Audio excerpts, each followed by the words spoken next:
अस्सलाम वालेकुम मेरे समझदार पाकिस्तानियों। मेरा नाम रेहान तारिक है और आप मेरा यूट्यूब चैनल और फेसबुक पेज देख रहे हैं। करोड़ा दरूद आका दो जहां नबी मेहरबा मोहम्मद मुस्तफ़ा सल्लल्लाहु अलैहि वसल्लम पर।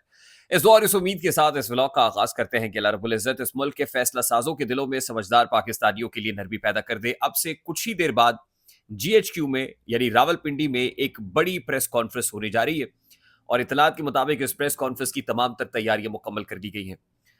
GHQ में होने वाली कोर कमांडर्स कॉन्फ्रेंस के बाद यह फैसला किया गया कि वो चीजें जो अधूरी रह गई हैं वो इस प्रेस कॉन्फ्रेंस में पूरी की जाए।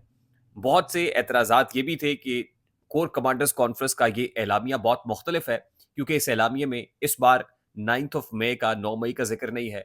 वो जो जबान इस्तेमाल की जाती है एक पॉलिटिकल पार्टी के लिए कि इंतशारी टोला है, वो इंतशारी टोले की इस्तेलाह इस्तेमाल नहीं की गई थी।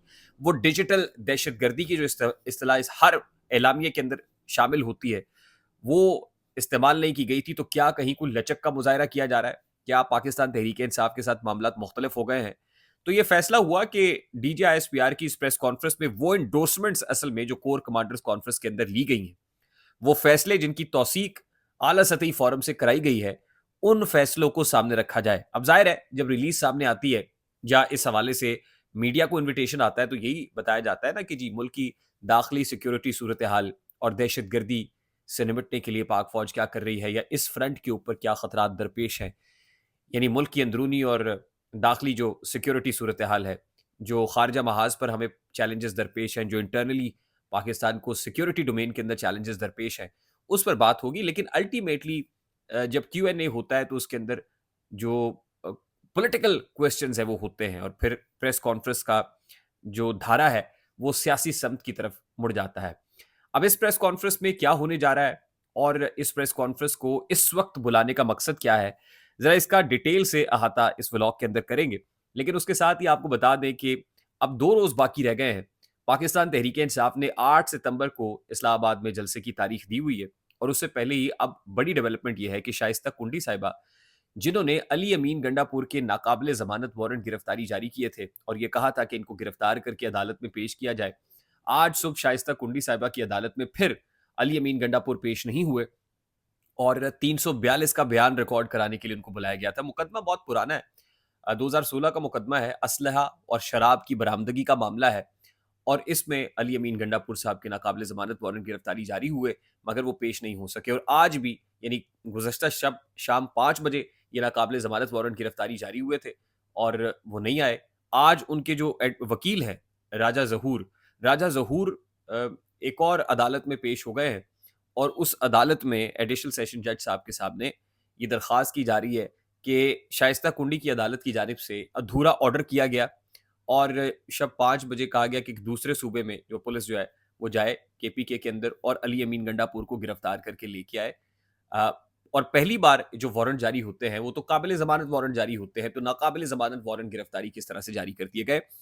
तो अभी जो टेक्निकलिटीज़ हैं, जो फैसला है, वो राजा ज़हूर जो जो वकील हैं अली अमीन गंडापुर के, वो फैसला जो कल का ऑर्डर है, वो पढ़कर अदालत में सुना रहे हैं जिस वक़्त मैं ये व्लॉग रिकॉर्ड करा रहा हूँ। लेकिन मैं आपको बता दूँ कि ये सब कुछ जो है ना वो बेसबब नहीं हो रहा। 8 सितंबर के जलसे के साथ ये मामला लिंक्ड है। पहले तो अली अमीन गंडापुर साहब की मेडिकल रिपोर्ट्स और उसके बाद नाकाबिले ज़मानत वारंट गिरफ्तारी। कोई है जो चाहता है कि इससे तो बहुत बेहतर है कि या तो गिरफ्तारी कर लिए जाए।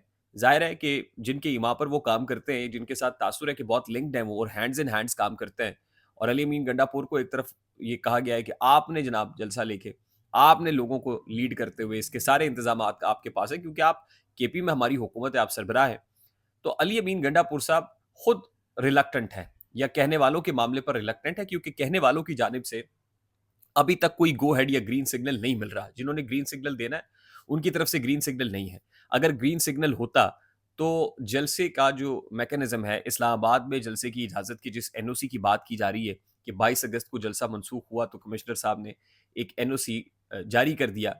अब वो NOC 40 शराइत के साथ है मगर वहां कहीं ये तय नहीं है इस्लामाबाद में किस मकाम पर जलसा होगा।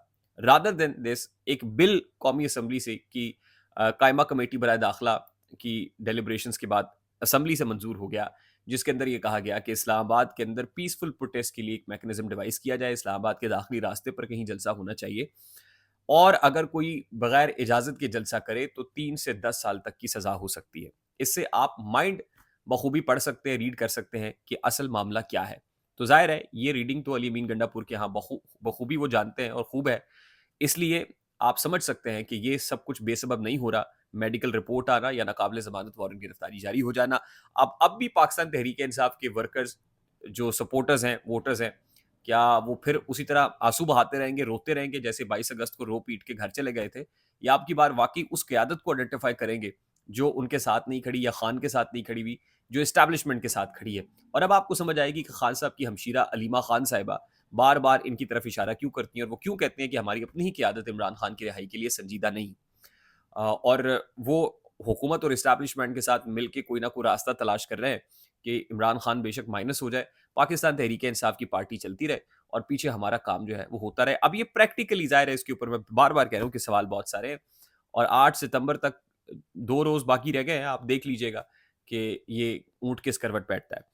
दूसरी इंपॉर्टेंट चीज़ ये है कि आज बुशरा बीबी की बरियत पर जो महफूज़ फैसला है, वो सुनाया जाना है। अब किस वक़्त सुनाया जाता है इस हवाले से कन्फर्मेशन नहीं है। आज ही 190 मिलियन पाउंड केस की समाअत अडयाला जेल में हो रही है। और फिर आज ही इमरान खान के 6 और बुशरा बीबी के 2 मुकदमात पर ज़मानत में जो है वो तौसी दे दी गई है।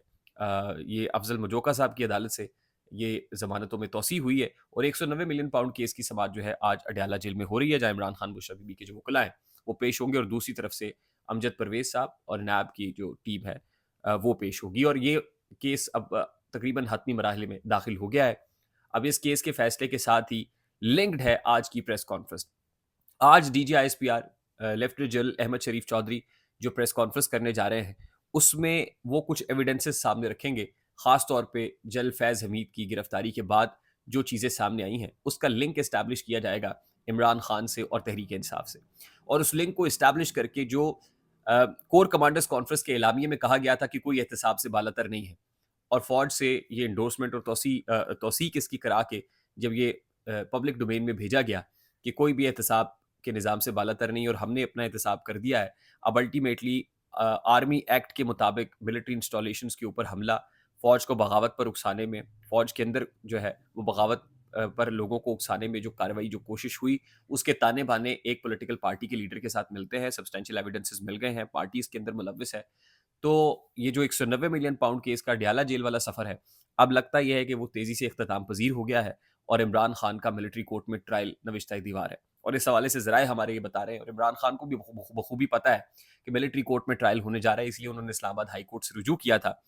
अब आज की प्रेस कॉन्फ्रेंस में इस बात का ऐलान मुतवक्के है कि इमरान खान का मिलिट्री कोर्ट में ट्रायल होने जा रहा है और इसी महीने यानी रवां महीने ही जो है वो ये ट्रायल होने जा रहा है। वक्त इस लिहाज से अहम है, एक तरफ 190 मिलियन पाउंड केस की समाअत मुकम्मल हो रही है और दूसरी तरफ जो कल 6 सितंबर है और यौम दिफाए पाकिस्तान है, यौम शहदा है, यौम शहदा और दिफाए पाकिस्तान, इस मौके पर कुछ तकरीरें भी होंगी। Chief of the army staff general Asim Munir का एक तकरीब से खिताब भी होगा जो यौम शहदा के हवाले से होती है और उसके अंदर भी ये बात बता दी जाएगी कि जो शहदा के लवाहिकीन को ठेस पहुंचा रहे हैं, शहदा की रूहों को ठेस पहुंचा रहे हैं, मिलिट्री इंस्टॉलेशंस पर हमला कर रहे हैं, उनको हम किसी भी सूरत माफ़ नहीं करेंगे। आई होप मेरी बात आप तक पहुंची होगी। अगर पहुंच जाए तो वीडियो को लाइक और शेयर करना मत भूलिएगा। चैनल पे नए तो चैनल को सब्सक्राइब कर लीजिएगा। बेल आइकन ज़रूर दबाइएगा। मुझे रेहान तारिक को इजाज़त दीजिए। अपना बहुत सारा ख्याल रखिएगा। अस्सलाम वालेकुम।